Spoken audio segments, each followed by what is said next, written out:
애통하는 자는 위로를 받는다. 예. 누가 축복받은 사람인가? 누가 이 땅에서 정말 행복한 사람인가? 제가 저번 주에 그 말씀을 나누었습니다. 세상에서 우리는 많은 것을 가지고 있어야 마음이 또 부유해지고 행복하다고 우리는 생각을 하는데, 예수님께서는 그렇지 않다. 심령이 가난하고 마음이 가난한 사람이 전국적으로 행복하다. 우리가 생각할 때는 마음이 넉넉하고 마음이 그렇게 좀 부유해야지 행복할 것 같은데, 부러울 게 없고 배고플 게 없고 모자란 것이 없고 늘 마음이 풍성하고 걱정 근심 하나도 없고 그냥 일이 하기만 하면 잘 풀리는 사람들, 그래서 항상 여유가 있어서 걱정거리가 없어 보이는 사람들, 그런 사람들이 우리는 행복한 사람들일 것이라고 우리는 그렇게 생각합니다. 그런데 우리 예수님께서는 그렇지 않다. 예수님께서는 마음이 가난한 자가 복이 있다. 마음이 가난한 자는 복이 있나니 천국이 저희 것이며. 그래서 이 가난한 마음이 무척 중요합니다. 이 가난한 마음이 먼저 우리의 영혼 근저에 깔려 있어야 나머지 7개의 복이 계속해서 이어질 수가 있는 겁니다. 오늘 말씀에서 애통하는 자들은 복이 있다고 하실 때, 애통하는 자들은 동시에 심령이 가난한 자들입니다. 히브리어 신약 성경에서 이 가난한 자에 해당하는 이 원어는요, 구약에서 통회하는 심령을 가지고 있는 자입니다. 똑같은 동일어입니다. 그래서 나 여호와가 말하노라, 나의 손이 이 모든 것을 지어서 다 이루었느니라. 마음이 가난하고 심령에 통회하며 나의 말을 인하여 떠는 자 그 사람은 내가 공고하려니와. 애통하는 것은 영적 가난 때문에, 마음이 가난하기 때문에 애통하게 됩니다. 마음이 가난하니까 나는 아무것도 아니구나. 하나님 없이는 나는 아무것도 할 수 없구나. 그렇게 생각하니까 하나님께 나와서 애통하며 기도하는 것밖에 없습니다. 그게 우리가 최고의 우리가 할 수 있는 일이에요. 오늘은 행복해지기 위한 두 번째 시간입니다. 행복한 가정, 행복한 삶을 우리가 살아가려고 생각을 할 때 어떤 가정, 어떤 사람이 행복하냐? 웃음이 많은 사람, 결혼 상대자를 배우자로 선택할 때도 유머가 많고 남을 잘 웃기는 사람. 그래서 그런 어떤 사람하고 결혼했으면 좋겠냐는 질문에도 꼭 그 조건에 남을 잘 웃기고 유머 감각이 있는 사람이 또 선호를 하고 있습니다. 그런데 예수님께서는 애통하는 자가 복이 있다. 애통하는 자가 행복을 천국에는 누리게 될 것이다. 애통하는 것은 하염없이 울기도 하고 눈물을 흘리는 사람들입니다. 근데 우리는 그렇게 슬픔을 가지고 잘 우는 사람들을 보고 우리는 그 사람 복 있는 사람이라고 생각이 되어질 수가 없어요. 오히려 가서 그 사람을 동정해주고 그들의 마음을 달래주고만 싶을 뿐이지, 그 사람이 무슨 복이 있냐, 애통하는데. 그런데 예수님은 그렇지 않다. 엉엉 울고 자기 자신의 무능함을 놓고 하나님께 나와서 하나님께 애통하며 우는 사람은 정말 복이 있다. 그런데 애통하는 그 자체가 복이 있는 것이 아니에요. 짜증나는 일이 있고 답답한 일이 우리를 기다리고 있을 때, 그런 고통스러운 일이 날마다 우리에게 다가올 때 짜증 부리고 신경질을 내고 원망하고 불평하기보다는 하나님 앞에 나와서 애통해하며 하나님 도와달라고 할 때, 그때 하나님의 위로를 경험하기 때문에 하나님이 우리에게 행복하다고 하는 겁니다. 하나님의 위로가 없으면 우리는 행복해질 수가 없는 거예요. 엄청나게 슬픔을 나에게 스트레스가 되는 사건을 우리가 겪을 때, 내가 도저히 감당할 수 없을 때 애통하며 하나님께 기도할 때, 그때 하나님의 임재를 체험하고 하나님의 은혜를 경험하고 하나님의 기쁨을 경험하게 되고, 그때 하나님의 위로를 받으면서 우리는 바로 그 상태를 가리켜서 예수님은 우리가 정말 행복한 사람이라고 하시는 것입니다. 다 잘 아시다시피 이스라엘 백성들이 출애굽을 해가지고 홍해수를 건너고 광야길을 건너갈 때 이스라엘 백성들을 가리켜서 하나님께서는 너희는 행복한 사람들이다. 아니, 광야 길을 유목하는 그 상태가 뭐가 행복합니까? 행복하기는 당장 오늘 짐을 싸가지고 내일 저쪽으로 가려면 구름 기둥이 절로 인도하면 절로 가야 되고, 한쪽에서 사람이 죽어나가면 옆에 장막들이 다 이 천막들이기 때문에 징하게 그 소리가 들릴 것이고, 또 먹어야 되는 음식들, 애굽에서 먹었던 그런 풍족하고 아주 그 여유로운 그런 음식들이 아니라 그 광야에서 얼마나 불편하고 힘들게 살았겠습니까? 그런데도 하나님은 그들을 가르쳐서 이스라엘은 행복한 사람들이로다.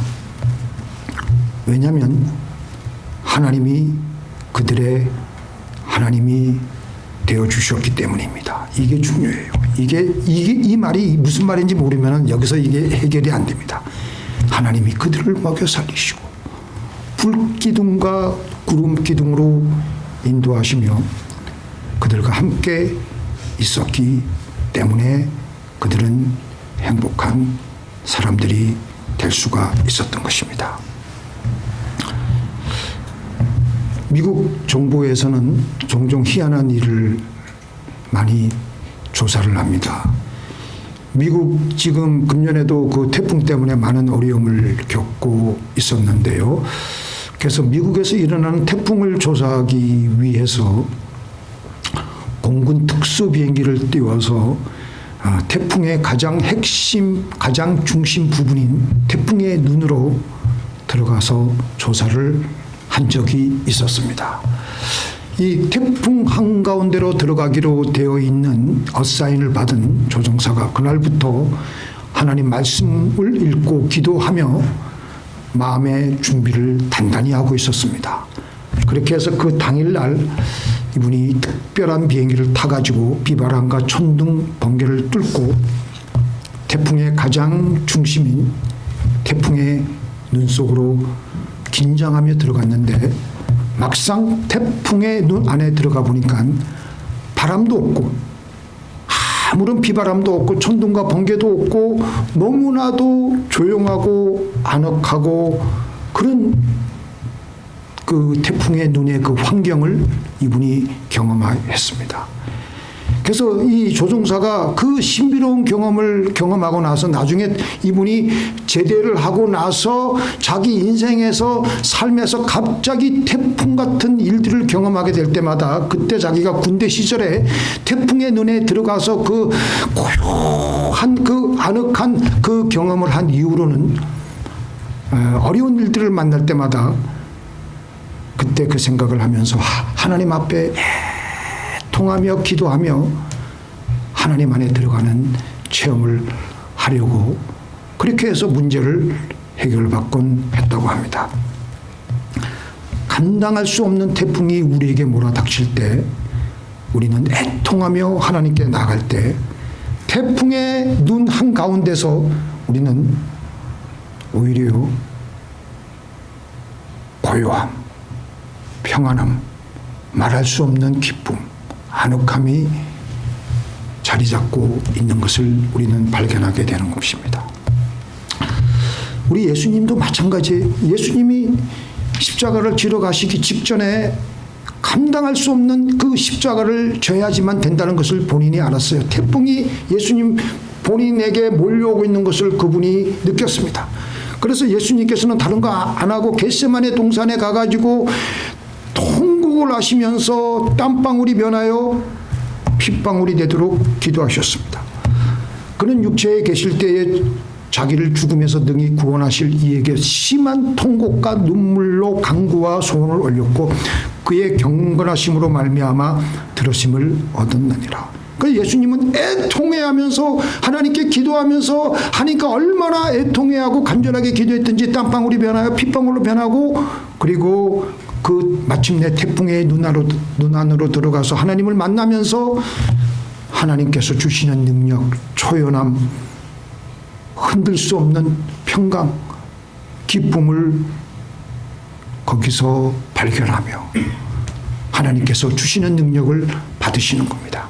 그렇게 다 울고 난 다음에 우리 예수님께서 일어나셔서 됐다, 이제 가자. 이제는 십자가를 내가 감당할 만한 준비가 되었다. 우리도 마찬가지입니다. 인생에서 우리가 감당할 수 없는 고통이 다가올 때 통하는 심정으로 매달리면서 기도하면 하나님의 위로가 우리를 기다리고 있습니다. 그래서 선지자를 통해서 하나님께서는 말씀하셨습니다. 너희들의 슬픔이 변하여, 자 우리 같이 읽을까요? 시작. 주께서 나의 슬픔을 변하여 춤이 되게 하시며 나의 베옷을 벗기고 기쁨으로 띠띠우셨나이다. 애통하는 자가 복이 있다. 왜냐하면 그 사람이 나중에 웃게 될 것이니까. 자, 태풍의 눈으로 들어간 것이 어저께 우리가 큐티를 했는데요. 제가 읽어드리겠습니다. 여러분들 눈으로만 잘 보세요. 하나님이요, 주는 나의 하나님이시라. 내가 간절히 주를 찾되 물이 없어 마르고 곰핍한 땅에서 내 영혼이 주를 갈망하며 내 육체가 주를 앙모하나이다. 내가 주의 권능과 영광을 보려 하여 이와 같이 성소에서 주를 바라보았나이다. 주의 인자가 생명보다 나음으로 내 입술이 주를 찬양할 것이라. 이러므로 내 평생에 주를 송축하며 주의 이름으로 인하여 내 손을 들리이다. 골수와 기름진 것을 먹음과 같이 내 영혼이 만족할 것이라. 내 입이 깊은 입술로 주를 찬송하되. 지금 이 상황이 다윗에게 큰 태풍이 다윗을 몰아 세우고 있습니다. 갑작스런 아들 압살롬의 반역으로 제대로 신발도 챙겨 신지 못하고 허겁지겁 광야로 지금 신하들을 이끌고 왕궁에서 쫓겨나서 도망가고 있는 중이었습니다. 다윗은 엄청난 삶의 태풍이에요. 근데 1절에 보니까 그 정황이 나오잖아요. 물이 없어 마르고 곰핍한 땅이라는 거예요. 물질적으로 지금. 근데 거기에 연연하지 않고 오히려 다윗은 그 자기 주변에 있는 물이 없어 마르고 곰핍한 땅을 보지 않고 그 영혼이 고개를 들어서 하나님을 바라봤다는 거예요. 태풍의 눈으로 들어가려고 애를 썼다는 겁니다. 그리고 계속해서 주를 찬양하고 결국은 얻은 것이 뭐냐? 5절에 골수와 기름진 것을 먹음과 같이 내 영혼이 만족할 것이라. 그래서 다윗은 그 태풍의 눈에서 하나님을 발견하고 하나님께서 뜸에게 주시는 그 은혜를 다 섭취하고 나서 크게 위로를 받고 하나님께 계속해서 깊은 찬송 드리고 다시 일어서서 아들의 반란을 진압하고 마침내 왕궁으로 돌아갈 수가 있었습니다. 태풍을 만났을 때 피하기보다는 돌멩이 같은 우박을 맞더라도 우리는 울면서라도 하나님께 나아가서 태풍의 눈으로 들어가는 겁니다. 링컨 대통령 때 남북전쟁이 일어났는데 남북전쟁 때 수없이 많은 젊은이들이 희생을 당하면서 고초를 당하고 대통령의 마음이 얼마나 괴롭겠습니까?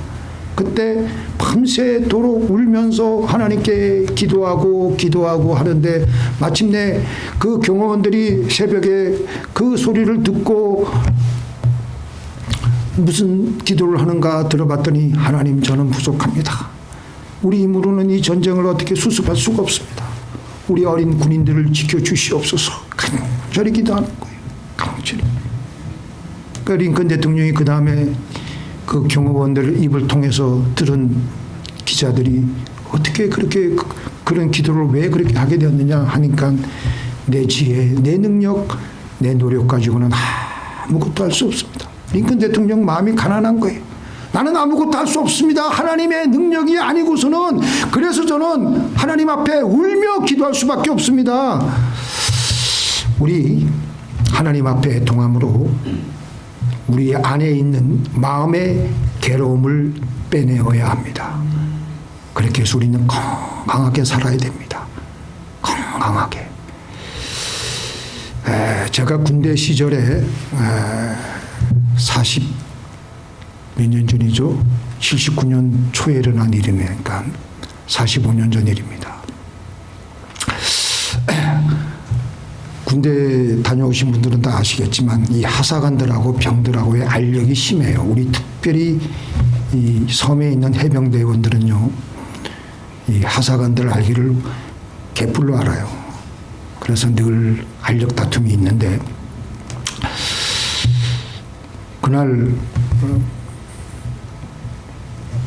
그날도 무슨 일이 있었던 것 같아요. 저는 잘 모르겠는데. 근데 그분이 멀쩡하게 서 있는데 갑자기 백령도로 후송이 됐어요. 우리 그 하사관 비교적 젊은 분이신데. 그때까지만 해도 정상적으로 생활하시고 그러더니 그냥 백령도로 후송돼 가지고 얼마 안 있으니까 그분이 돌아가셨다고 해요. 아침에 보니까 새벽에 병들 제 선임들이죠. 그분들도 제가 아는데 왕창 한번 대판 붙은 것 같아요. 그러다가 강목으로 머리를 때렸는데 머리에 피가 났을 거예요. 피가 났는데 피가 나오질 않았어요. 피가 나오지 않았으니까 그분이 당분간 한 몇 시간 정도는 그분이 정상적으로 괜찮거니 했는데 그렇게 후송돼서 그렇게 사고 처리가 됐습니다. 우리 사람이 머리를 부딪혔을 때 우리 머릿속에 내 안에 있는 혈관이 트져서 상처가 나가지고 피가 밖으로 흘러나오게 되면 오히려 그게 더 낫다고 합니다.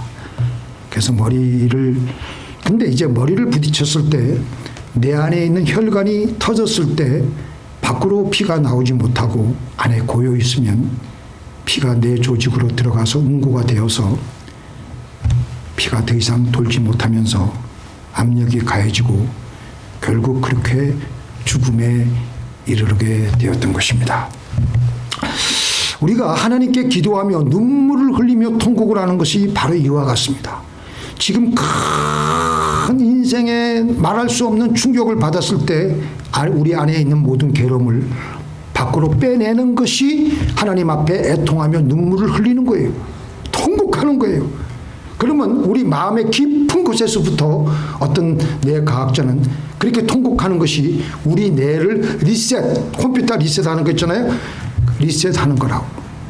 그렇게 해서 우리의 마음이 회복될 수가 있다고 합니다. 근데 그렇지 못하고 큰 충격을 받아가지고 생긴 괴로움을 밖으로 빼내지 못하고 계속 있으면 그 영혼은 썩어들어가는 더 강팍해지게 되고 마음의 병은 더 악화가 되고 하나님과 더 멀어지게 되고 영적으로 죽어가는 겁니다. 그래서 어떤 의사들은 이렇게 얘기합니다. 스트레스를 많이 받으면 우리가 흔히 우리에게 카테콜라민이라는 호르몬이 우리에게 생성되는데 이게 계속해서 우리 몸 안에 계속해서 스트레스를 받아가지고 생성이 되면 위염, 만성위염, 위궤양, 심근경색, 동맥경화의 원인이 된다고 합니다. 이게 계속 우리 몸 안에 이 스트레스 호르몬이 그렇게 쌓여 있어서 우리 몸 안에 아주 안 좋게 작용을 하게 되고 그래서 이 카테콜람이라는 이 호르몬을 몸 밖으로 배출해내게 하는 것이 바로 이 눈물입니다. 이 눈물은 스트레스로부터 우리 몸을 지키는 일을 한다는 것이죠. 그래서 우리가 괴로울 때는요 울어야 됩니다. 울어야 돼. 우는 걸 그냥 창피하게 여기지 마시고 사람들 볼 때 울지 말고 하나님 앞에서 골방에서 눈물을 흘리면서 울고 하는 거예요. 그래서 특별히 우리가 성전에 나와서 이 성전에서 하나님께 간절히 이렇게 하다 보면요, 눈을 뜰 수 없을 만큼 하나님의 영광이 여기에 가득하게 구름 그 안개같이 이렇게 임하면요, 눈을 뜰 수가 없어요. 왜냐하면 눈에서 눈물이 너무나도 폭포수와 같이 솟구치기 때문에. 그때 그 눈물을 억누르지 말라는 겁니다. 울어야 치유가 됩니다. 믿습니까? 히스기야 왕이 너 지금 당장 죽게 될 것이라는 말씀을 이사야 선지자로부터 하나님의 말씀을 듣게 되니까 바로 그 자리에서 엎드려 가지고 낯을 벽으로 향해 가지고 통곡하며 눈물을 흘리니까 하나님께서 그에게 15년 생명을 연장시켜 주었습니다. 내가 내 기도를 들었고 내 눈물을 보았노라. 내가 너를 낫게 하겠다. 그래서 어떤 분들은 암 환자들 중에서 가장 낫기 힘든 환자가 말기암 환자가 아니라는 거예요. 마음이 돌처럼 굳어진 사람이 더 고치기 힘들다고 합니다. 의사가. 그래서 마음과 영혼이 굳어질 대로 굳어진 의사들이 가장 힘들다는 거예요. 그래서 항암 치료보다 더 중요한 것이 마음의 치료고요. 눈물은 하나님이 주신 천연 항암제입니다. 믿습니까? 자, 우리 전도서 7장 3절 같이 읽겠습니다. 시작. 슬픔이 웃음보다 나음은 얼굴에 근심함으로 마음이 좋게 됩니다. 물론 웃을 때는 웃어야 돼요. 웃는 것도 또 도움이 돼. 근데 웃는 것보다도 더 확실한 우리에게 면역을 주고 확실하게 항암 치료제는 울음이라는 거예요. 애통하면 그래서 성령께서 위로해 주시고, 애통하다 보면은 그렇게 해서 하나님 앞에 애통하면서 하나님 은혜를 갈구하고 하나님 하면은요, 성령께서 위로해 주시고 잠이 들면서 치료해 주십니다. 그런데 단 하나 문제는 있어요. 우는 건 좋은데 사탄이 주는 눈물이 있어요. 가끔 가다가 장례식 가서 너무 우는 것도 문제가 있어요.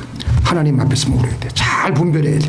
끝없는 슬픔, 공포 속으로 끌고 가는 눈물이 있습니다. 그때는 당장 멈춰야 돼. 그래서 우리는 사람 앞에서 울지 말고 하나님 앞에서만 울어야 됩니다. 그래서 시편 51편에 보니까 51편 7절에 하나님의 구하시는 제사는 상한 심령이라. 하나님 앞에서 회개하면, 애통하면은 행복이 우리의 마음속에, 세상이 가져다 줄 수 없는 행복 우리가 압니다. 그 행복이 우리의 심령 밑바닥에서부터 올라올 줄 믿습니다. 근데 우리가 애통할 때 뭘 애통하느냐? 내 죄 때문에, 내 자신의 절망적인 모습 때문에 애통해야 됩니다. 그게 바로 가난한 자의 마음이에요. 가난하니까, 나는 아무것도 아니니까, 아무것도 할 수 없으니까, 나는 재투성이니까, 나는 부족하니까, 하나님이 아니면 안 되니까 하나님께 나와서 애통하는 겁니다. 그래서 사도 바울이 뭐라 그랬어요? 누가 나를 이 사망의 몸에서 건져내랴.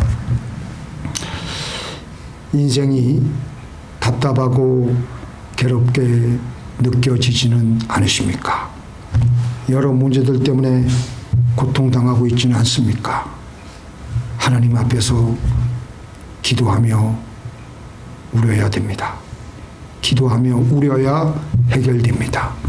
하나님 도와주세요. 하나님이 아니면 이거 안 됩니다. 하나님 도와주세요. 살려주세요.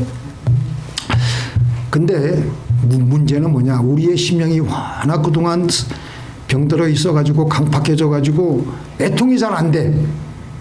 근데 성경에서는 또 애통이 안 될 때는 또 어떻게 해야 되는 방법까지 또 가르쳐 주셨어요. 그게 뭐예요? 애통이 안 돼. 눈물이 안 나와. 그때는 어떻게 해야 되느냐? 그냥 눈을 쥐어 뜯어가가지고 눈물이 나오도록 그렇게 하면 좋을까요? 그렇게 하는 방법도 있겠지만 정 안 되면 어떤 목사님들은 그렇더라고. 정 안 되면 입술에 침을 발라가지고 눈에 침을 발라가지고 또 눈물을 흘리고 이제 그렇게라도 하라 그러는데, 그거보다도 성경에서 가르쳐주고 있는 방법이 있어요. 가슴을 치며 애통하라고 했습니다. 자, 한번 제가 읽어볼게요. 세리는 멀리 서서 감히 눈을 들어 하늘을 쳐다보지도 못하고 다만 가슴을 치며 이르되 하나님이여 불쌍히 여기소서. 나는 죄인이로소이다. 그래서 그 어떤 의사분이 그래요. 이 오목 가슴을 너무 세게 치면 문제지만 적당히 쳐주면 심장이 건강해지고 또 적당히 가슴을 치면요 육체의 심장이 열리고 우리 심장이 여기 있잖아요. 왼쪽에 조금 왼쪽에 여기를 척척히 쳐주면 심장이 열리면서 마음도 열린다는 거예요. 그래서 정 안 되면 그냥 이렇게라도 하면은 우리의 심장이 열리고 마음이 열리고 눈물을 우리는 하나님 앞에 애통할 수 있게 되는 것입니다. 우리 이제 하나님께 가슴을 치며 애통해하며 하나님을 만나십시다. 하나님께서는 반드시 우리의 눈물을 닦아주시며 위로해 주시며 쉼을 주시며 기적을 베풀어 주시며 우리를 행복하게 해 주실 것입니다. 자, 기도하시겠습니다.